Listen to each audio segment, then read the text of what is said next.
industrial civilization posts equally numbing figures of self-made self-harm. 1 million, for instance, represents the number of years nature took to create the amount of fossil fuel now consumed in a single year. The ecological crisis is Pandoric, man-made. Technology may be an unreliable ally in regaining control.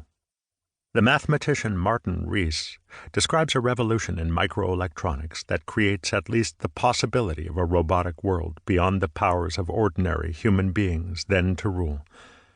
Rees envisions such exotica as self-replicating micro-robots intended to clean smog that might instead devour the biosphere. A more urgent example is genetic engineering of both crops and animals. Fear of Pandora creates a rational climate of dread, but dread can be itself paralyzing, indeed malign. Technology itself can seem the enemy rather than simply a risk. Pandora's environmental casket was too easily closed, for instance, in a speech given by Arendt's own teacher, Martin Heidegger, near the end of his life, at Bremen in 1949. On this infamous occasion, Heidegger discounted the uniqueness of the Holocaust in terms of the history of man's misdeeds by comparing the manufacture of corpses in the gas chambers and the death camp to mechanized agriculture. In the historian Peter Kempt's words, Heidegger thought that both should be regarded as embodiments of the same technological frenzy, which, if left unchecked, would lead to a worldwide ecological catastrophe. If the comparison is obscene, Heidegger speaks to a desire in many of us, that of returning to a way of life or achieving an imaginary future in which we will dwell more simply in nature. As an old man, Heidegger wrote in a different context that the fundamental character of dwelling is this sparing and preserving against the claims of the modern machine world. A famous image in these writings of his old age invokes a hut in the Black Forest, to which the philosopher withdraws, limiting his place in the world to the satisfaction of simple needs. This is perhaps a desire that could be kindled in anyone facing the big numbers of modern destruction. In the ancient myth, the horrors in Pandora's casket were not humans' fault. The gods were angry. Pandora fear, in a more secular age, is more disorienting. The inventors of atomic weapons coupled curiosity with culpability. The unintended consequences of curiosity are hard to explain.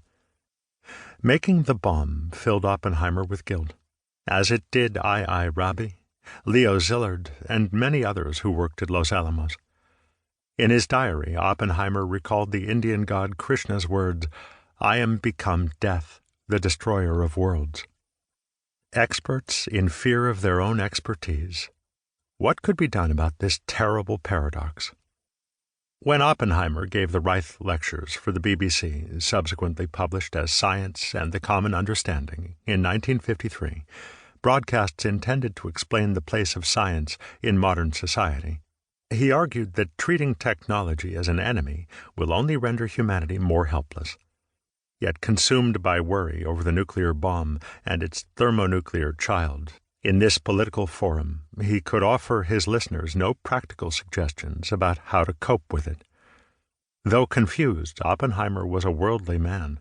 He was entrusted at a relatively young age with the bomb project during the Second World War.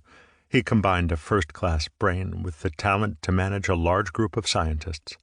His skills were both scientific and corporate. But to these insiders, too, he could provide no satisfying picture of how their work should be used.